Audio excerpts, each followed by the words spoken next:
નમસ્કાર મિત્રો, પવિત્ર શ્રાવણ મહિનો ચાલી રહ્યો છે ત્યારે તેમાં જ એક ભાઈના લાભ અને સુખ માટે બહેનો 7 દિવસનું વીરપસલીનું વ્રત કરે છે.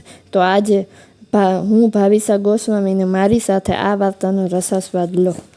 શ્રાવણ માસના પહેલા રવિવારે આ વ્રતનો પ્રારંભ થાય અને બીજા રવિવારે પૂરું થાય.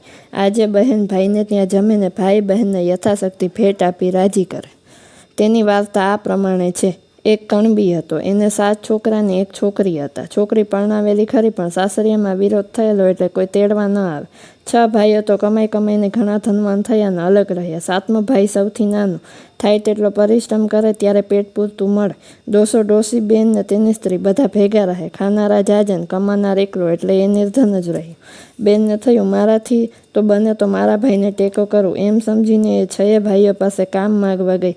ભાઈઓ અભિમાનના ભરેલા ને ભાભીઓને તો પૂછવું જ શું. એમણે પહેલાં તો કામની નાજ પાડી. પછી ભાભીઓ બોલી, કામ તો નથી પણ અમારા ઢોર ધાખર રાખવા જજો ને 1 વેળાનું વધ્યું ઘટ્યું ખાવાનું આપીશ. બેન તો ઢોર ચારવા જાય છે ને 6 મોટા ભાઈઓની ઘરેથી વધ્યું ઘટ્યું લાવીને ખાય છે.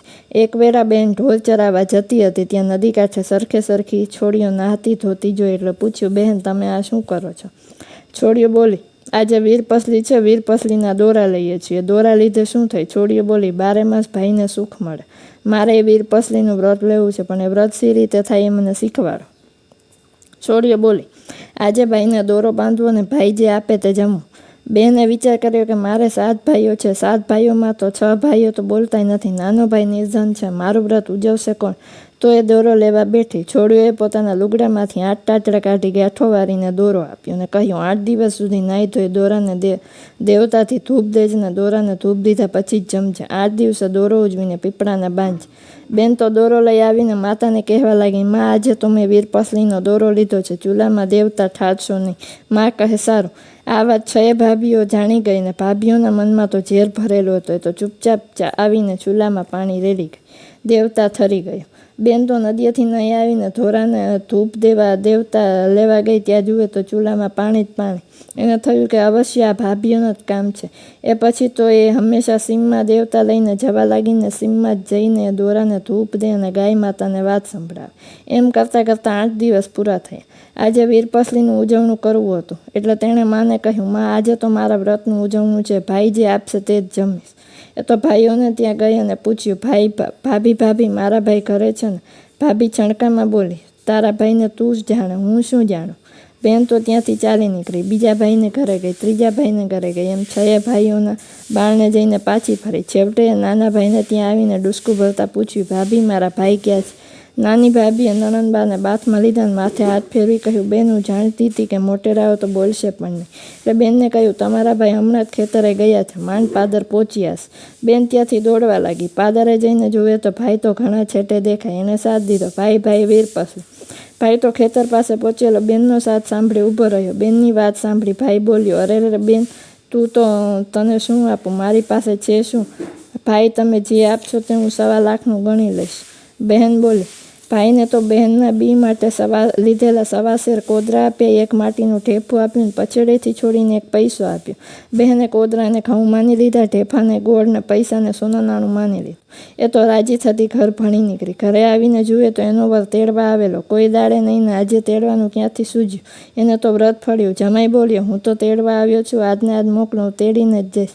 સાસુ કહે, એવી ઉતાવળ શું છે? ઘણા દાડે આવ્યા છો, આજનો દાડો રહીને જાઓ, કાલે જજો. જમાઈએ તો હદ પકડી, ના હું તો આજે જ તેડીને જઈશ. સાસુને દીકરીને વડાવવાની ગોઠવણ કરવા માંડી ને ઘરમાં જોયું તો દીકરીને આપવા જેવું કાંઈ ન મળે.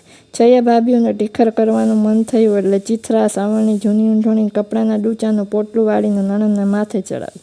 ડોસી દીકરીને જમાઈ સાથે વડાવી ઘરે આવી ત્યારે ડોસીને થયું કે દેવતા વિના દીકરી દોરાને ધૂપ ક્યાંથી દેશે?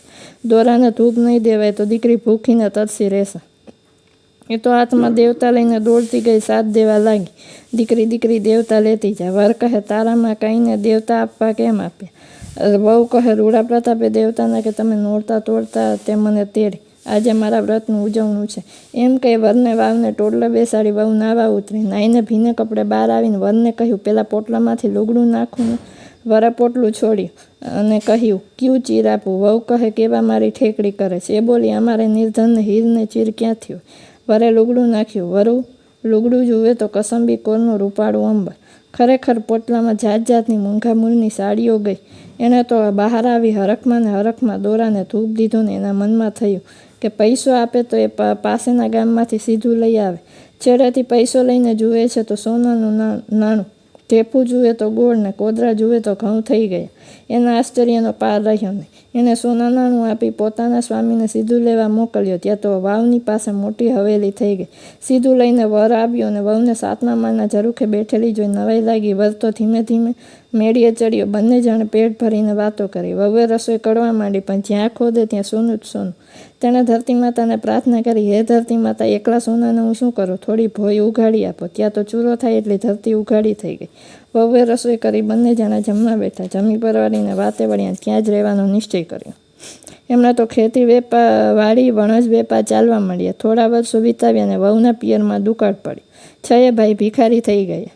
ડોસો ડોસી 7 દીકરા 7 વહુઓ પેટિયા માટે પરગામ જવા નીકળે. બધા ચાલતા ચાલતા દીકરીની હવેલી આવ્યા. મોટી હવેલી જોઈને કામનું પૂછવા લાગી. 7મા માળેથી દીકરીએ પોતાના ભાઈઓ અને મા બાપને ઓળખ્યા. તેમને પોતાને ત્યાં રાખી. 6 ભાઈઓ અને ભાભીઓને વૈતરાનું કામ સોંપ્યું. તગારા કોડાળીને ઈંઢોણી સોંપી. નાના ભાઈને ભાભીને કશું કામ કરવાનું નહીં ને 2 વાર જમવાનું. ડોસા ડોસી છોકરા રાખીને પ્રભુ ભજન કરે.